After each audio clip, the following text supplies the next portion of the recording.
Ano man yan? Magdangog ka sa Radyo Klinika. Libre ang konsultasyon, libre ang hapot asin simbag kan mga bisita na eksperto sa salud asin karahayan kan sa tuyang lawas. Iba-ibang impormasyon sa imong madadangog kada Sabado para sa karahayan kan sa tuyang salud asin isip. Pag-analisar kan mga pangyayari sa buhay nin tao. Ayos yan ah. Sige daw, dangugon ta na si Henry M. asinan sa iyang bisita sa Radyo Klinika.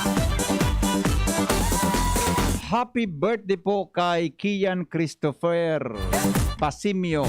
Birthday niya ngunyan. Kian Christopher Pasimio, happy birthday. Sabi aki po yan ni Manay Lourdes Hili Pasimio. At saka happy birthday kay Mrs. Elena Balyaran. Maria Elena Balyaran. Happy birthday po. Mama ini ni Jenny Balyaran. Madam Elena Balyaran, happy birthday dyan po Santo Domingo Albay. Greetings from DCGB and from your beautiful daughter, Jenny Balyaran. Yan. Okay. Mga tugang, inin na sa tuyang discussion ngunyan. Para po ini duman sa mga mahilig na magpaparakanta, mahilig na magpaparatataram, as in special na request ini kan mga teachers tang mga paradangog. Ano?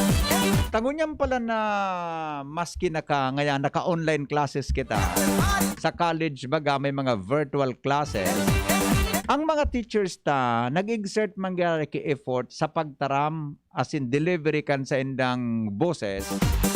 Sa pagikan sa indang boses mga tugang sa virtual o kaya internet classes. Ano? O lalo na kami man na mga announcers, buda iba pa na mga persona, buda may mga tao talaga na pirming paas. Dit-dit sa nang taram, mga tugang napapaas. Paano ta po mapoprotehiran iyan? Paano ta tabi mga tugang maiwasan iyan? Ang pamamaas kan sa tuya tabing halunan. Usually, ang napapaas kan, so dyan sa may later, tod tabi, i-explicar iyan kan sa tuyang guest. Kung nataan tao, mga tugang napapaas yun. Diba? Kudaya na pag-inom ki mga malipot, mainit na tubig, is it advisable na habang nagparataram ka, ang inumun mo tubig na malipot? O kaya tubig na mainit? Ano talaga, di ba? Ano mga pwede dyan? Buda, natama, kung halimbawa napaas ka, anong gigibuhon mo? Tanganing madali mga tugang na maulian ang boses mo. Tadakula kong mga kamidbid na mga teachers, sa tapos mga tugang kang kada semestre o sa kada taon, pirmi siyang paas dahil lang po talay na ulianan sa indang vocal cord. Iyan po mga tugang ang sa tuyang didiskuturon mo niya. Paano po maiwasan ang sobrang pamamaas nin sarong tawo? Maski nga ni bagan ayam, napapaas man yun na di. Diba? Pag nasobrahan kibato. Ang sa tuya, tabi mga tugang na makakatabang para magpaliwanag gansendo, iyo po ang saro tabi na may expertise, may kinaraman po mga tugang sa talinga, dungo, asin, halunan, ear, nose, and throat, mga tugang specialist, as in medical specialist 3 kang Bicol Regional Training and Teaching Hospital. Kaya, mga tugang, ano tabi ang gigibuhon ta? Ano ang prevention ka iyan? As in, anong gigibuhon kung ikapaas na? Diba? Pag ako kaya napapaas, pag ako napapaas ng God, ang saro sa mga didalaganan ko po, si Dr. Philip Roa, ini pong resource person tangon yan. Tapera po kanyaon siya po dyan sa BRTTH. Paglagpas na po mga tugang sa office hours niya, sa trabaho niya dyan sa BRTTH, igaman siyang mga extra time para po sa iyang clinic. Ano? Kaya didalaganan ko ini si Dr. Philip Rua pag ako mga tugang napapaas. Okay? Nasa linya po mga tugang via Zoom si Dr. Philip Junicio Rua. Ang sa tuya tabi na resource person ko niya na paggaga. Dr. Philip, magandang umaga po sa inyo. Good morning.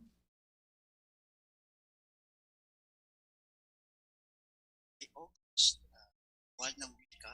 Aha. At maaari magsasalta ako sa wikang Pilipino. Yes, Doc. Kasi tama, wala namang problema, Doc. Kasi buwan ng wika ngayon. Yes. Buwan ng wika baga kaya tugmang-tugma naman ang ating gagamiting lingwahe ngayong araw. Ang problema ka ando kun ako maubusan ki Tagalog. hanggat maaari. Kasi may mga terms din na hindi ko kayang tagalogin. Oo nga, oo nga. Oo nga. Okay. Sige po, mga tugang, magayon po ini na presentation niya ni Dr. Philip Rowa. Taigo po siya ki PowerPoint na ginibo sa mga nakatutok tabi sa Facebook Live.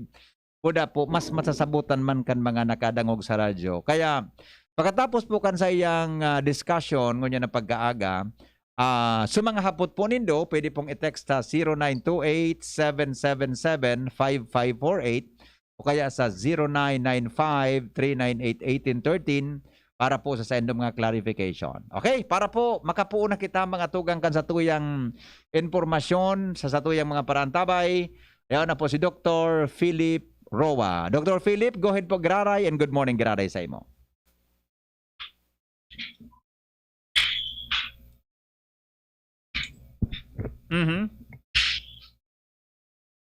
Pwede po ako mag-share ng slide. Share. Go ahead po, Doc. Mas maganda pong ma-share natin sa ating Zoom at sa ating viewers yung isi-share po ninyong PowerPoint presentation para po mas madali pong maintindihan lalo ng ating mga viewers at mga listeners ngayon pong umaga. Ha? Pwede pong paki-disable yung kasi hindi ako mag-share. Naka-disable yata, Kwan. Hindi pala makashare si Doc Philip. Paki-disable pala ng Kwan para makashare siya. No? Sandali lang po, Doc, at inaayos ng ating IT dito po sa ating sa ating technical department. May share kaya siyang presentation tabi si Richard yan tabi John? Si Richard o si Arben? Richard. Sandali lang tabi Doc Philip ha.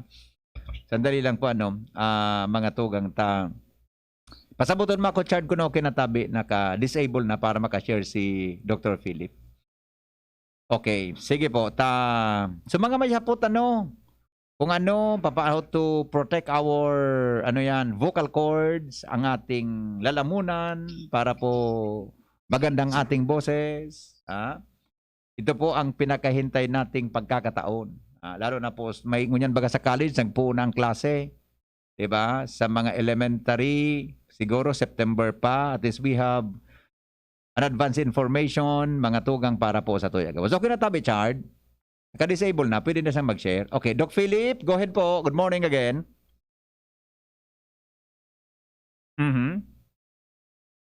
Tingnan natin kung may share na po. Yung mga nakatutok sa Facebook Live, makikita po nyo yan.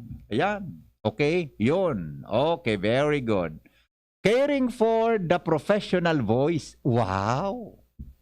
Matindi to ha. Caring for the professional voice. Okay, Doc Philip, nakikita ko na po ang inyong presentation and please go ahead po.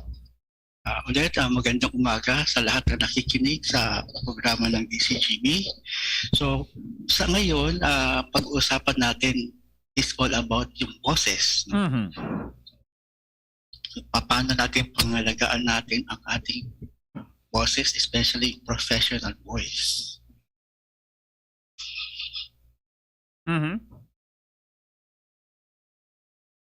Meron palang ganun, Kanina nga. Sige. Meron palang ganun, Doc, professional voice. Yes. Talaga. So, sa ngayon, yung ating objective para sa umagang ito is alamin natin ano yung mga causes ng voice disorders. Yun. Okay. Pangalawa, i-discuss natin o pag-usapan natin kung ano yung mga disorders na nagiging resulta dahil sa pag-abuso ng boses at maling paggamit ng boses. So, isa pang pag-usapan natin after that is yung paano natin magagamot o mabibigyan ng lunas yung mga voice disorders. And then yung last, ang panghuli is mag-recommend tayo ng preventive measures para maiwasan ang voice disorders o mga sakit sa boses. So, ano ba ang voice natin? So, ang alam natin, ang boses natin, boses lang. Pero according to, ang sabi ng National Institute of Deafness and Other Communication Disorders, ang boses natin ay unique para sa atin. Para siyang fingerprint natin. So, walang ibang hindi maseda ng boses. Nag-iisa lang yan. Pwedeng gayahin. Pwedeng gayahin pero hindi talaga yung totally Tesino. Yeah. Yeah. In fact, sa mga forensic medicine, isa sa mga ginagamit ng evidence is voice. No? So Ay, meron, hindi lang fingerprint, pati yung voice voice analyzer. Nagamit din yan sa mga medical legal cases. Kasi unique nga yan sa atin. So, sino ang may professional voice o vocal professional? So, isa sa mga somebody that needs to communicate and somebody that needs to produce a vocal sound that is clear and compelling. ayun. So, sino-sino itong mga to? So, singers, Wow. teachers, doctors, lawyers, mga nurses, salespeople, public speakers, kasama na dyan yung mga broadcasters, no? Opo. Field reporters. Actually, hindi ko lang naisama dito. Pati yung mga nagtitinda sa palengke, yung mga Oo. naglalakol sa kalsada, yung mga barker, no, sa terminal, yung katawag na pasahero. So lahat tayo is vocal professional. Yung Kasi, naglalako ng taho, Dok, ano? Naglako ng Yes, taho, di ba? oo. Ano ba? ano, may tono pa yan. Oo, oo. So halos lahat tayo na nagtatrabaho, na gumagamit ng boses, we are called vocal professional. No? So ang boses natin is a professional voice. So dahil sa ngayong araw na to is itong lecture na to is para sa mga teacher. Mag-focus tayo more sa teachers. Kasi 90% ng pasyente ko sa clinic na may problema sa boses o paos ay mga teachers. I see. So, ano ba yung mga common causes ng voice problems? Marami, no? Pwedeng bacterial or yung mga infection, yung mga vocal fold nodule, paralysis, like for example, yung mga na-stroke, no? Pwedeng endocrine problem, yung hypothyroidism, sinusitis, cancer, post-nasal drips, allergic rhinitis, acid reflux, allergies, and yung vocal abuse and misuse. So ngayon, ito lang ang pag-uusapan natin, yung vocal abuse and misuse. So ano ba yung vocal abuse? So any behavior or occurrence that injures or strains the vocal cord, like in excessive talking, sobrang pagsasalita, madalas na ganyan, o yung ganyan, kukat, yung mga nalalanghap natin na irritating, like usok, dust, panitinggarilyo, isa rin yan sa mga possible cause ng vocal abuse at saka sobrang pagsigaw. Yung sigaw ng sigaw. So, isa pang cause ng voice problem is yung vocal misuse o maling paggamit ng boses. Like for example, sa masyadong malakas magsalita, parating hyper. Kaharap lang niya ang kausap niya pero ang lakas ng boses. O yung mga masyadong mataas o low pitch na magsalita, hindi sila normal. So yun ang maling pamamaraan ng paggamit ng boses. So paano naman natin malalaman sa sarili natin na meron tayong problema sa boses o yung boses natin hindi healthy? Yan. May mga questions na tayo dapat itanong sa sarili natin. So number one, kung ang boses mo ba ay naging paos o garalgal? Other question, kung hindi mo na kayang abutin yung mga matataas na nota na dati naabot mo, like for example yung mga bumipilit dyan, no? Later on na notice na parang bumaba ang boses. Another question, bigla bang naging malagong or mababa ang boses mo? Madalas mo bang nararamdaman ang hapdi or parang makati ang throat mo? Okay. So, kung nagsasalta ka, napapagod ka, parang nakakapagod ang magsalta. No? Become an effort, exert effort every time nagsasalta ka. Or madalas mong ginagawa yung pag-ihip o yung yung ganyan, no? Ayun. Oh, kaghad, sabi ko. Yan, Bigyan kagad, no? Oo. So, pag parati ka nagkakagad. Oo. So, kung ang sagot mo sa mga tanong na to is oo, yes, Mm. so, meron kang problema sa boses. Mm. So, kung ang yung problema sa yung case sa boses mo is mahigit ng 2 linggo, Oh. kailangan mo na mag-consult sa otolaryngologist o sa ENT para masilip yung lalamunan mo. No? So, sa clinic, gumagamit ka kami ng mga instrumento para silipin yung larynx o yung vocal cords. Oo. Ang larynx kasi or ang vocal cords, hindi yan basta-basta nakikita. I Basta see. kung bubuksan lang yung bibig. Mm. Kasi kailangan ng specialist kasi medyo malalim yan. Nasa ilalim na yan ng dila natin o sa liig na banda. Oo. So, meron kami ginagamit yung mga laryngoscope, no? So, noong nung hindi pa masyado high-tech yung mga gamit, itong ginagamit namin, mirror laryngoscopy. Mm. May pinapasok kami sa bibig ng pasyente na parang mirror ng dentist Opo. para makita yung lalamunan. So ito yung usually nakikita namin yung vocal cords. I see. Ngayon, medyo high-tech na, meron ng scope, no? So ito yung ginagamit namin instrument para examine yung vocal cords. Teleskopyo. Telescope. Mas Camera. maganda to. So, ito po yung experience nyo na to, sir. Yeah. Baby Oo nga. Henry. Yung experience ko po ito. Yes. Oo. Medyo mahirap, no? Nakakasuka. Nakakasukat, nakakaubo. Pero si Sir Pio, Si Pio, iba naman ang ginamit ni Data kay Pio. kay Sir Pio, madalas ito. Kaya sanay na si Sir Pio, hindi na nasusuka.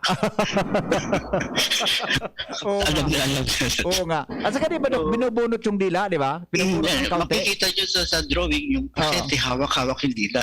Oo. Kailangan ilabas kasi kung hindi yan ilalabas yung dila nakatakip sa ibabaw ng larynx. Oh, Wala yung ka- larynx po, malapit lang sa parang puunan sa may, ano tawag dyan? So, puun kandila Yes, daw, tama? Yes, sa base ng tongue, no, sa baba. Ay, kaya pala kailangan bunutin.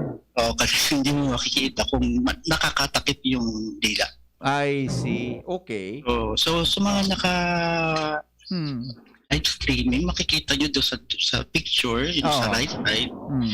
yung parang letter V na puti. Yan ang vocal cords. I see. Okay. Yung butas, yung medyo dark na color, yan yung kung tawagin sa school yung windpipe or trachea. Oo. So siya yung tubo na dinadaanan ng hangin papunta sa lungs. So makikita natin dito yung medyo malapit yung yung mucus na, no? Na parang nagiging wave or sapot. Opo. So dating sabihin na itong particular patient na to hindi siya kulang sa tubig kasi masyadong malapot yung mucus. Opo. Kaya pala, Dok, yung ibang doktor na may mga ENT, narinig ko natin, parang pinapa-voice test nila, parang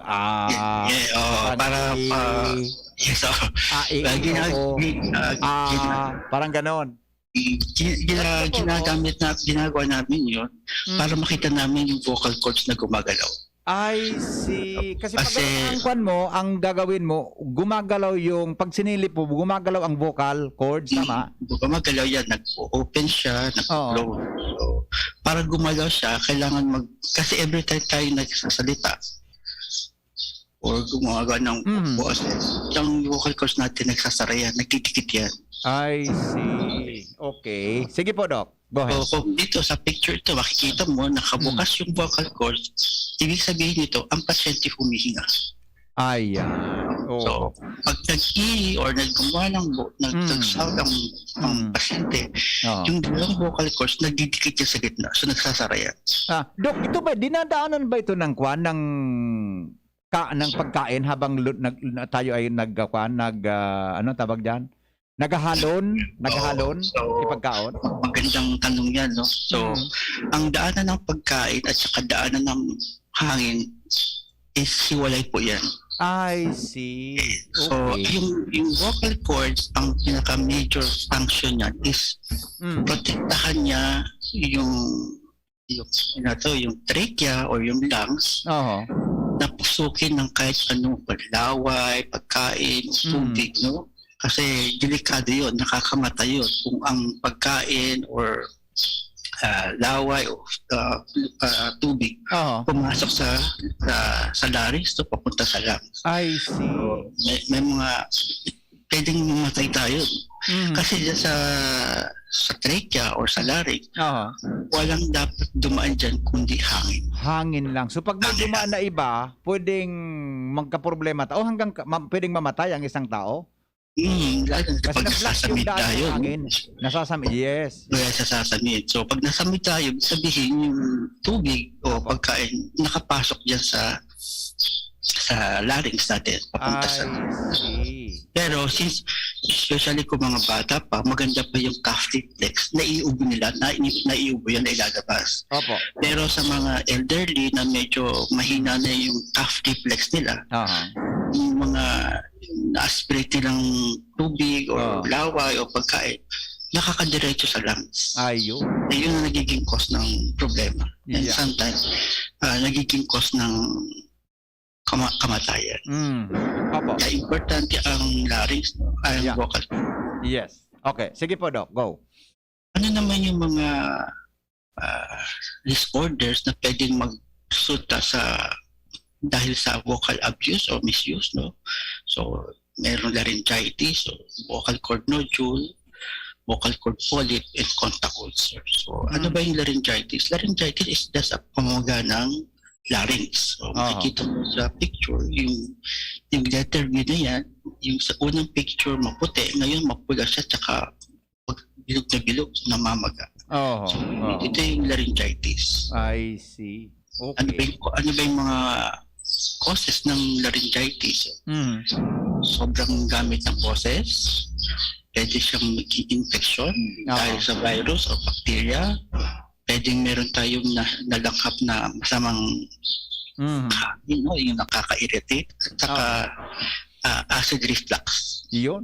Paminsan Pwede tayo yata, magkaroon paminsan yata, Doc, nangyari sa akin yan ah. Yeah, so yun ang sasabihin ko sa'yo. Yan isa Kasi mayroon tayong acid reflux. Oh. So in your case, dalawa yung naging cause ng laryngitis mo, yung excessive use of voice. Pangalawa is yung acid reflux. Yes. Kaya meron kang ininom na gamot na yung PPI para makontrol yung acid production sa Opo. stomach. Opo. Another isa pang problema o magiging cause ng sobrang mali or abuso ng boses is yung vocal cord nodule or that's yung tawag namin ito singer's nodule kung ang pasyente is singer. Ayun. Oo. So kung makikita nyo dyan sa picture yung may arrow, may parang bukol na maliit, no? Bukol na maliit yung vocal cord. So para siyang kalyo. Hindi siya cancer, pero pwede siya mag-result sa permanenteng pagkapaos. O pwede siyang singers kung ang pasyente is yung mga preacher, di ba? So tawag nila sa America preacher's nodule. Opo.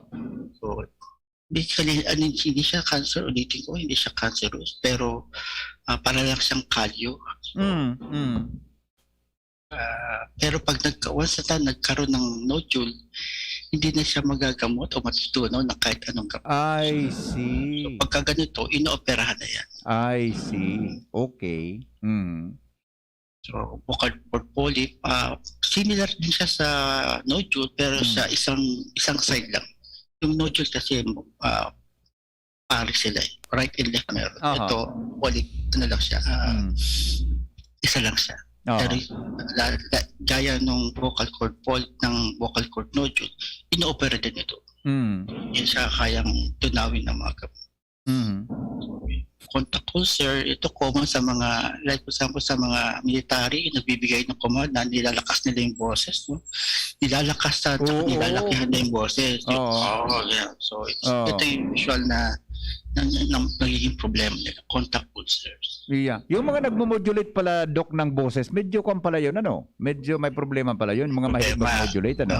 Yes, kasi na-prepare sa yung vocal cord. Oo. Paano, Dok, yung mga boses na lalaki tapos gusto nilang maging boses babae, nagiging maliit? May problema din po ba yon?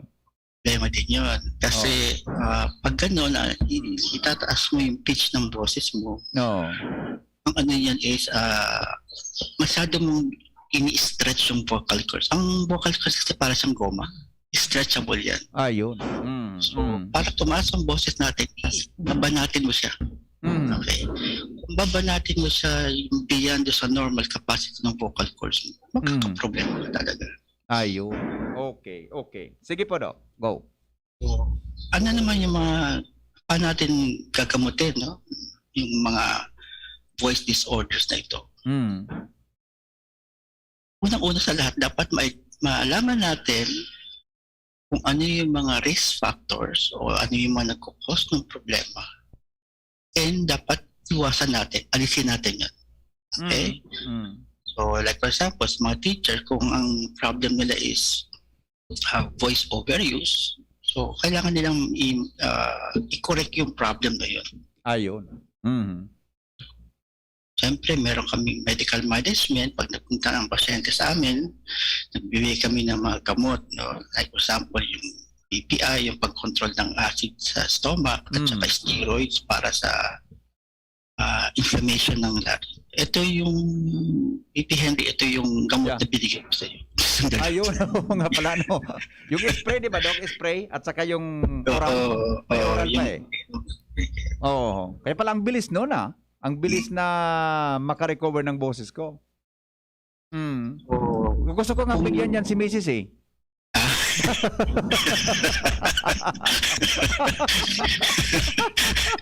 Para naman medyo limited ang boses niya. Overuse ba? Overuse eh. Okay. Sige po, Dok. Kung Okay. hindi na kaya, like for example, yung vocal cord polyp at saka vocal cord nodule, surgical management yan, in-opera yan. So, parati kong sinasabi sa mga pasyente ko, especially sa mga teachers, na kung laryngitis pa lang or pamamaga pa lang ng vocal cord, dapat ma-solve na yung problem, pa-stop na doon. Kasi kung pababayaan niya, tuloy-tuloy hindi i-correct yung problema. Yung inflammation, pwede pa sanang gamutin ng gamot, pwede sa maging nodule or polyp. I see. Sabi ko kung kinakailangan, wag nang paabutin pa sa kondisyon na yon. Kasi ooperada yon. Yeah. Parati kong sinasabi sa mga teachers na yung operation, number 1, hindi mura. Mahal. Opo. Okay? Kasi specialist rin yun. Secondly, hindi available dito sa Bicol. So, kailangan pupunta pa sa mga malalaking medical centers. I see. Okay. And number 3, kung hindi niya i-correct yung problema, like for example, yung voice misuse at saka vocal abuse, ulit lang yan. So, sayang yung pera at saka yung risk na ginawa niya para ma-opera. So, part ng management, whether surgical or medical management, is yung lifestyle modification. Yeah. Ito yung pinaka-importante sa lahat. Yes. Pwede tayong, hindi tayo gagaling ng gamot lang nang walang lifestyle modification. Pero pwede tayo gumaling na walang gamot kung meron tayong lifestyle modification. Ito yung pinaka-importante sa lahat. Tama.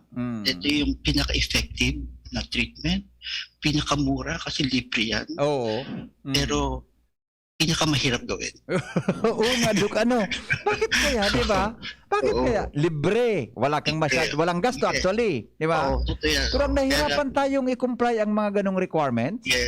Kahit sa ibang sakit, di ba? Nahihirapan na i-comply ang ganong bagay. Mahirap. Pero isipin natin yung benefit, no? Like for example, yung mga pasyente kong naoperahan na, alam nila kung ano yung gastos at saka yung hirap. Alam, after the operation, sabi ko, kung ayaw mo umulit yan, dapat i-correct mo yung yung mga maling habits mo sa pagsasalita. Oh. lifestyle modification. Mm. Okay, so ano naman yung mga tips natin Yeah. para Yeah. mapaalagaan natin yung boses Maganda po natin? yan. Oo. Okay. Mm. Ito yung mga tools, yung mga dapat natin gawin. Mm. Number one is take good care of your general health. So, magkaroon tayo, dapat meron tayong enough na pagtulog. Opo. Kasi yung buong katawan natin, meron siyang effect sa boses natin. Kaya Example, di ba, pala. parang napuyat ka, Oo. na-stress ka masyado. The next day, pagising mo, masakit na yung lalamunan mo, Oo pala. paus ka Kaya na. pala, no? Diba? Kulang ka ng tulog. Daming tamarabaho mo. Short lang ang tulog mo. Medyo talaga maramdaman mo, Dok, na masakit ang lalamunan. Paminsan paus ka, di ba? Pagising mo. Kasi any form of stress, meron siyang effect sa throat natin tsaka sa vocal cords. I see. Okay. Okay. Mm. Tapos, hanggat maaari, iwasan natin uminom ng may mga caffeine, no? So, non-caffeinated sana ang pwede natin inumin, no? Tapos, pwede tayong mag-sip ng water habang nag-lecture. Para parating moist yung vocal cords natin. Kaya parating kong sinasabi sa mga teachers, habang nag-lecture sila, meron silang glass of tubig sa lamesa na from time to time, kahit hindi sila nauuhaw, Opo. pag nakita nila yung tubig, sip of water lang. Huwag hindi marami. Kaunti lang. Na mabasa Kaunti lang lang. yung lalamunan ko. Yung cord, vocal cord. Kasi kung iinom naman tayo ng marami, 1 glass of water kaagad, ang tendency niya kasi kung sobra na yun sa katawan natin, ilalabas lang natin yun. Kung konti-konti lang, na-absorb talaga ng body natin. Oo. Tamang pagkantindi ko po, Dok, na habang nagsasalita tayo, yung vocal cord natin nagda-dry, kaya kailangan ng parang moisturizer. Tama ba? Tama ka doon. Kasi ang every time nagsasalita tayo, humihinga tayo, yung hangin in and out doon sa vocal cords. Palabas siya, papasok. So, basically, parang naglagay ka ng electric fan sa ibabaw ng vocal cords. So, matutuyo talaga siya. So, nagda-dry siya talaga. Nagda-dry. So, isingit ko na, Dok, itong isang listener natin. Ano ba ang kwan talaga ang parang ideal na klase ng tubig? Malamig o just a normal na temperature ng tubig mula sa galon o sa tap water o bottled water? So, ganito, no? Depende din sa pasyente. May mga tao kasi na very sensitive ang throat, no? Particularly, konting lamig lang, nakaka-sore throat. Oo. O konting tamis lang, nakaka-sore throat. Meron naman dyan na tao na kahit ice cold water, puno ng yelo, kumain ng isang pint na ice cream, walang effect. So, depende yan sa tao. Kung halimbawa, sensitive ang throat natin sa malamig o sa matamis, then iwasan natin yun. Pero kung okay naman sa inyo, walang effect. Depende sa pasyente. Pero ideally, kung papapiliin ako ng cold or hot, doon ako sa tap water lang. Yung temperature lang. Okay. Kasi yung masyado mainit, pwede siya cause ng burn ng mucosa. So hindi, Dok, advisable ang kape? Hot coffee. Pwede, pero hindi masyado. Oo. Kasi Siguro mga 2 to 3 glasses. Masarap ang kape pag mainit, eh. Oo. Oo. Pero may kape baga ngayon na malamig, di ba? Oo, diba? pwede din. Oo. Okay, so importante po, magkaroon ng yung magkaroon ng moisture, Dapat hydrated yung hydrated. I see. Yun pinaka-important. Kasi ang number one kalaban ng throat natin, yung nose natin, at saka yung larynx is dryness. Yeah. Pag nag-dry yan, magkakaroon ng irritation, so magkakaroon pa ng sore throat, ganyan. Ang feeling mo ng phlegma. So, importante ang tubig. Apo. Okay. Go on po, Doc. Another tip, no? Remember to breathe. Bakit kalimutan mong huminga? Kasi minsan, yung mga tao na, wala ba yung isang mahabang sentence, tapusin niya yun na hindi humihinga. Oo. Except sa mga ibang tao na may talent. So, like for example, pag yung alas 3 ng hapon, naririnig yun na yung merindal. Talent yun. Oo nga. Oh, Talent yun. oh. Practice na yan, Dok. Naging constant practice na yun eh. So, Okay. talent yun. Pero Oh. basically, normally, dapat, huwag kayong magsalta ng mahaba na hindi huminga. So, putulin niyo yung salta niyo, huminga kayo, then magsalta ulit ng ipagpatuloy yung pagsasalta. Ayun. Oh. Kung masyado yung uubusin mo yung last breath mo para matapos Para mo matapos ka. Oo. Oo, isang statement. Oo. So, sa mga teacher, dapat yun, you breathe in, habang nagsasalta, Hmm. you stop para huminga. Oo. Tapos, salta ulit. So kung pala, hindi pala dapat yun, di ba Dok, may mga games tayo ng pahabaan, di ba? Oh, yung happy birthday. Happy birthday! Okay lang yun. Kasi minsan lang naman ginagawa. Paminsan-minsan naman yun. Yun ay exactly sabi ko, kailangan huminga. Oh, okay. Pero yung merindal, ano yun, talent. Merindal. Okay. Sige po, Dok. Lastly, i-protect natin yung sarili natin from pollution tsaka ibang usok, including Oo nga. cigarette smoking. Oh, ako talaga, Dok, sa experience ko pag ako nakakalanghap ng usok ng sigarilyo, at saka yung usok ng mula sa tambutso, Diyos ko, ang feeling ko, parang gano'n naghihibog ang halunan ko. Araw Totoo yun. kaya. Kasi Oo. lahat na dinadaanan ng hangin, yun din na dinadaanan ng mga irritants niya. Opo. Okay. So, another tip para maayos ang boses natin, kung kinakailangan, gumamit tayo ng microphone. Yan. Okay. So, kasi ang pagsalita ng malakas, pahirap sa vocal cords natin yun. So, di ba kaya yung mga ibang teachers na nakikita ko ng paos na yung boses, hindi pwede So, I advise them to use yung lapel. Yung mga teachers na bumibili ng lapel, kasi sabi niya, mag-invest na lang sa lapel kaysa mag-invest sila sa operasyon. Oo nga. Yung lapel, magkano lang naman kaysa yung operation. Oo, kasi kahit low voice lang kapag nakalapel ka o nakamicrophone ka, mas okay na. Malakas na. Yeah. So, another thing is, dapat maganda yung posture natin. Okay?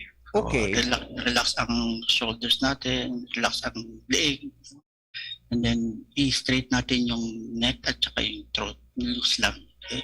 Kasi pag nagsasalta tayo, hindi lang yung lips at saka tanga ginagamit natin. Ginagamit din natin yung ibang muscles ng leeg, muscles ng balikat, ng dibdib, saka yung abdominal muscle. Oo. So, dapat maganda ang posture natin para less ang strain sa mga muscles. Oo nga, Dok. Naalala ko noon, nagbabasa ako ng news, nakalagay sa computer, sa screen. Yung screen namin ay nasa right part namin at saka paminsan sa cellphone. Pag nakatabingi talaga ang mukha mo, medyo nakakwan sa katawan mo, tabingi, mahirap talaga. Mahirap yung breathing ko natin, pattern, medyo mahirap eh. Kasi hindi relax yung muscles mo Okay. sa throat. Opo. So, isa pa is warm up before a day of talking. So, before kayo, like for example, ikaw siguro 5 o'clock may program. So, mga 4 o'clock, before ka mag-start, mag-hum softly ka or kumanta ng tahimik. So, parang bina-warm up mo yung vocal cords. Yes. Importante yun. Kahit saang activity, like exercise, may mga warm up yan bago ka sumabak to sa actual activity. Oo. Okay.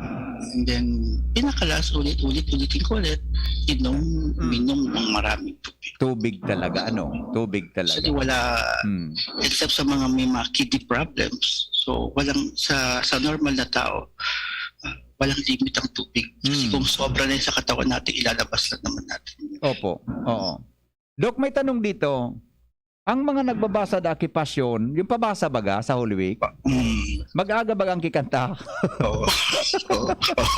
Those overuse. Sabi ni Pading Ahal, anong maray na inumon para ma-dry ta? Ang pigirin na ba, nugad na ripado ko dok, mga gin ang pigiinom ka ni. Di ba? Napinsan laya. Pero ano po ang advice niyo bilang voice? Ano ang paproteksyonan ang boses? Ano lang, tubig. Tubig lang. Tubig.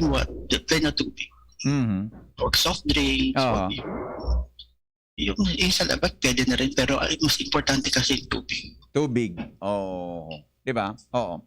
Kasi dok, may mga notion baga na, I do not if this is true, nang salabat, yung laya, sulaya baga, nakakatabang da sa pagpakaray kang boses?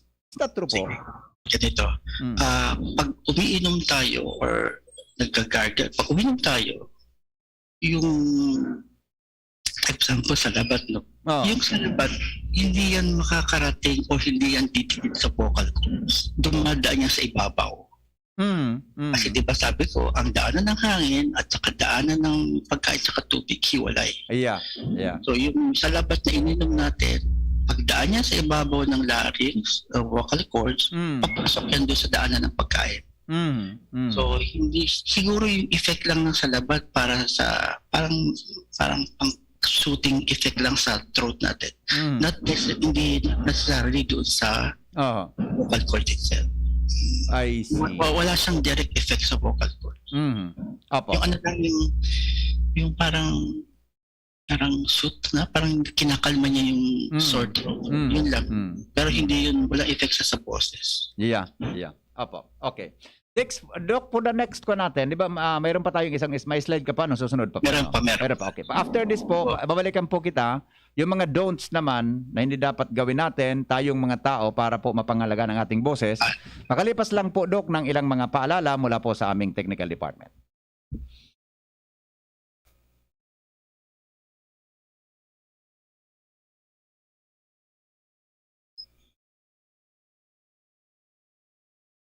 Halipudigdi sa DCGB News Base.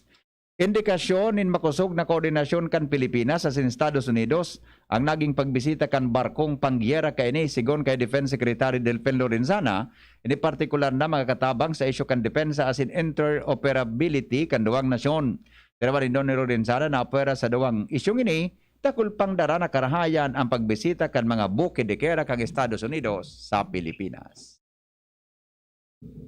RightMed, isang pangalan sa gamot na kailangan. Great Taste White. Namnamin ang sweetly namnam ng Great Taste White Caramel. Iduduyan ka sa sarap. Naproxen Sodium Scalan. Sa Escalan, mas gagaling ka sa arthritis o rayuma. Pharex B Complex. Tulong para iwas ngalay at pananamlay ng isip. Mag-Pharex B Complex Daily. Tibay mas abot kaya na? Mag-Bear Brand araw-araw. Plemix Forte. Plemix Forte. Available in South Star Drug, Mercury Drug, and other drugstores nationwide. Sa inyong nadamo ang pinaka-ring bareta oras-oras sa DZGB. Paano kita makakarayo sa peligro ng landslide? Likayan ang mga lugar na peligroso sa pagtiris o pagrasay ng daga, asin mga gapo, urog na kan mga minasunod. Lugar na dati nang nagla-landslide, nga-ngaanin salog sa pagultanan ng mga bulod na prone sa landslide. Lugar na yaon sa mga pamitisan kan mga matarik na bulod, mga bulod na igwang batak sa taas, asin tinampo na nakaduungaw sa ampas. Sarong pagiromdom kan Mines and Geosciences Bureau, kan DNR. Ganito ba kainit yung araw? Grabe, ang init! Nakakatunaw. O ganito. Patapat naman na 3 electric fan, bro. Sobrang init! Kahit ano pang init yan, may refreshing drink na gawa para dyan. Sprite! Gawa sa natural lemon at lime flavors at gawa para sa init. Sprite, the #1 lemon lime refreshment. Gawa para sa init. Chill with an ice-cold bottle of Sprite. Gawa para sa init. Alright, balikan po natin si Dr. Philip Roa para po sa mga don'ts, mga hindi dapat gawin, para po hindi masira po ang ating boses. Dr. Philip? Sa mga hindi dapat natin gawin,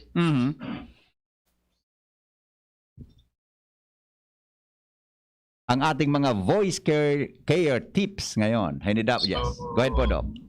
Avoid talking when your throat is sore, no? Kasi mas lalong gagrabe lang yung trauma at saka yung I pamamagal. see. Okay. Pero kung in case na kailangan mo talaga magbigay ng lecture na mas ano mo, dapat Aha. give yourself a good voice rest afterwards. So pagkatapos mo mag-voice rest ka talaga siguro buong araw. Don't whisper or lower your voice. Iisip kasi natin na pag bumulong tayo o pag mag-whisper tayo, kino-conserve natin yung voice natin. Hindi yung totoo, mali yun. I Mas lalo- see. Okay. Mas lalong nagiging stressful sa vocal cords natin. Kasi para mag-whisper, parang katulad kanina, sabi mo tinataasan yung boses, yung Opo. nagpo-boses babae, na-stress masyado yung vocal cords. And then, yung mga ibang muscles ng accessory muscles ng respiration, ginagamit na natin. Kaya ang pag nag-whisper ka, nakapagod, subukan nyo mag-whisper po ilang minuto. Oo nga After pala, that, Doc, parang ano? babalik ka sa dati mong boses kasi pagod na pagod ka na. Mas mahirap pala, di ba? May kumpara na sa vocal cord na, saan tayo papunta mamaya? Yan, stressful. Tapos sasagutin ka din, wag ka makulit mamaya. Di ba? Yung pala ay may stress sa ating Oo. vocal cord. Kung gusto nyo, magsalita na lang kayo ng mahina. Oo, okay.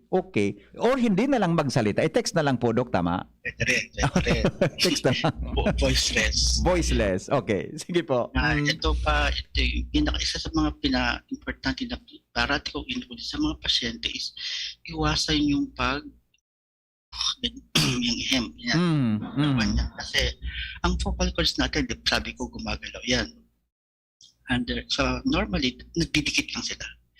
Pero pag umubo tayo or nagganyan tayo, pinto yan. Yung pinto, usually sasara mo yung dahan-dahan. Pero Opo. pag umubo ka o nag-game ka, pinto, yung parang inislam mo, parang yung sinasara mo ng todo. So, nakaka-irritate yun sa vocal cords kasi nagbabanggaan sila. Opo. Okay? Tapos, avoid yelling. Ay iwasan yung pagsigaw. Yung mga pagsigaw. Especially sa mga teacher, pag yung mga estudyante nila, may face-to-face pa, nagsisigaw para tawagin yung estudyante. Oo nga. Gawa na lang sila ng whistle o bell para matawag natin. Oo. Iwasan din natin yung magsalta habang nag-exercise. Kasi Talking pag while exercise, talaga, Dok, habang nag-exercise ka o naglalakad ka, tama ba? Nag-jogging ka? Pag nag-exercise tayo, kailangan natin mas maraming hangin, no? Oo. So, ang tendency natin, humihinga tayo sa bibig. Hindi tayo Oo humihinga sa ilong. Oo. Okay? Oo. Tawag natin yan sa English yung panting. Parang aso ng talgal. No? Ang sabi ko, ang paghinga at saka yung pag-produce ng boses, isang structure lang yan. Yeah. So kung humihinga ka ng malalim, kailangan mo ng hangin, tapos magsasalita ka, hirap ang vocal cords natin dyan. Okay? And then same time, tayo, hirap din. Subukan yung magsalita habang nag-jogging. Ang hirap. Oo nga, 'di ba? Pagpagod 'di ba? Oo, tama talaga. Nagtumakbo ka at saka kung anong umakyat, yun nga umakyat ka lang sa hagdandok na medyo mga tatlong palapag, 'di ba? Apat. Pag Diba, nagsalita ka, hirap na hirap, 'di ba? Oo, hirap. Yeah. So, dapat. So, in summary, ano yung mga dapat natin gawin para maprotektahan natin ang ating mga boses, inom ng maraming tubig, ilimit ang alcohol at caffeine intake. Kasi ang alcohol meron silang drying effect. Avoid natin yung mga nakaka-irritate na uso, sigarilyo, at saka mga alikabok. Avoid din natin masyadong spicy foods. Although sa ibang tao, kaya ko naman yung anghang. O kaya mo nga ng anghang. Pero yung mucosa mo, yung lining mucosa mo, na ano pa rin, na-irritate pa din. Yeah. Kasi, Yeah. practice good breathing technique when talking. Ito dapat kasama ito sa curriculum ng mga teacher. Yung proper, yung diaphragmatic, yung sa mga singer. Yeah. Dahil dapat ang boses nanggagaling sa diaphragm, hindi sa leg. Yes, that's correct. So, avoid talking in noisy places. Ito in-emphasize ko din sa mga teacher. No? So, sa mga public school. So, sa public school, ang classroom dikit-dikit. Tapos, yung nagda-lecture sa kabilang kwarto, naririnig na din sa kwarto. Kabila. Oo. So, ang tendency ng teacher, lalaksan nila ang boses. Yan. Para marinig sila nung pupils. Estudyante. So, tama yon, maririnig ka nga ng estudyante mo, pero hindi ka nila maiintindihan. Yeah. Oo. Kasi may iba ng boses na marinig din sa kabila. So, walang mag-benefit doon kung lalaksan mo yung boses mo. Kasi, hindi ka rin na maintindihan. Yeah. Pero may isang tao na magsasuffer doon, yung teacher. Kakaroon siya ng voice problem. So, Opo. pagka ganyan, sabi ko, pag maingay ang classroom, sabi ko, i-compress mo na lang yung mga pupils mo sa harap para yung boses mo, yung conversation na lang. Yeah. Ito, iwasan din natin yung mga tuwas na mataas ang alcohol. Parating ma-notice yung parating bawal ang alcohol kasi ang alcohol nga meron siyang drying effect. So, yung tayo ng tubig, prutas, at saka gulay. So, tapos, yung consider natin kung kailangan gumamit ng microphone, gumamit tayong microphone. Huwag natin persayin yung boses natin. Yeah. And then lastly, dapat meron tayong regular exercise at saka adequate sleep. Yun.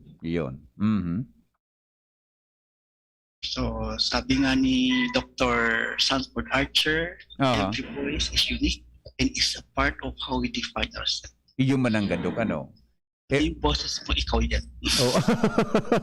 Every voice is unique and is a part of how we define ourselves. Kaya pala, may kanya-kanya. Ang mga announcers baga, di ba? Kanya-kanyang style of delivery, kanya-kanyang style of,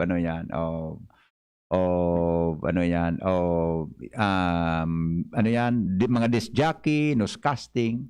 Depende pala sa atin, Dok, magkakaiba talaga ang boses natin. Okay. Okay po, Dok. Mukha yatang itong batang to, kilala ko to. Okay. So, with that pa, maraming salamat sa pakikinig. Opo. Dok, maraming tanong dito. Ilagay nyo na lang po dyan sa screen yung PowerPoint ninyo. Kaya lang po, pasensya na po kayo mga listeners namin kasi wala na kaming oras ni Dok sa mga Q&A ninyo.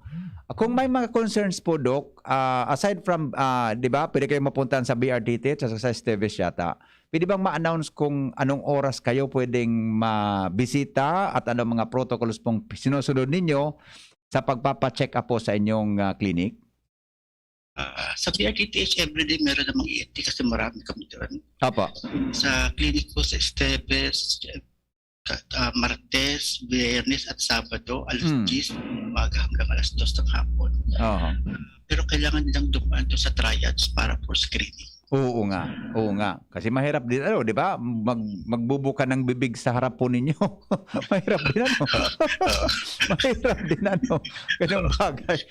Sa may triads, Balot na balot kami. Anong oras po, Dok, yung clinic? Pakiulit po ng clinic nyo sa alas Esteves. 10 ng umaga hanggang alas 2 ng hapon. Anong araw po yon? Martes, Biyernes at Sabado. Martes, Biyernes at saka Sabado. Okay. Doc Philip, maraming salamat po sa inyo. Pasensya na po sa mga texter natin na gusto sanang magtanong pero marami pong mga araw na darating para po magkarinigan muli tayo. Kasama po si Dr. Philip Roa. Dr. Philip, parting words po sa ating mga listeners at saka viewers ngayong umaga. Una, maraming salamat sa pag-imbita. Pangalawa, especially mga voice professional. Natin yung boses natin kasi yan ang pupunan natin. Kaya tayo sumisweldo, kaya tayo kumikita dahil sa boses natin. Opo. Okay. Doc, maraming salamat po at ingat po kayo palagi. And regards na lang po kay Doktora, na alam kong palagi nakasuporta po sa inyo. Mabuhay po kayong dalawa. Salamat. Opo. Thank you. Thank you so much. Mga tugang Dr. Philip Junicio M. Roa, MD, DMD. Para po sa ating sharing of information ngayong araw, siya po ang Medical Specialist 3 ng Bicol Regional Training and Teaching Hospital at saka expertise niya po ang ear, nose at saka throat para po sa ating mga problema. Salamat po kansa inyong pag-antabay. Thank you so much po, Dr. Philip Robas. Dr. Philip, one text away lang ito eh. Malaging pagbakante yan talagang hindi po yan nagdi-decline sa ating mga imbitasyon. Salamat po kansa inyong pag-antabay. Ito po si Henry Maceda, ang lalaking hindi inuumaga. Pugi, lagi, 8:39 sa Pilipinas. Yan, salamat. Nakulon akong naukudan gunyan sa programang Radyo Klinika. Kaya abangan mo sa liwat sa masunod na Sabado ang Radyo Klinika sa DCGB. Sweldo na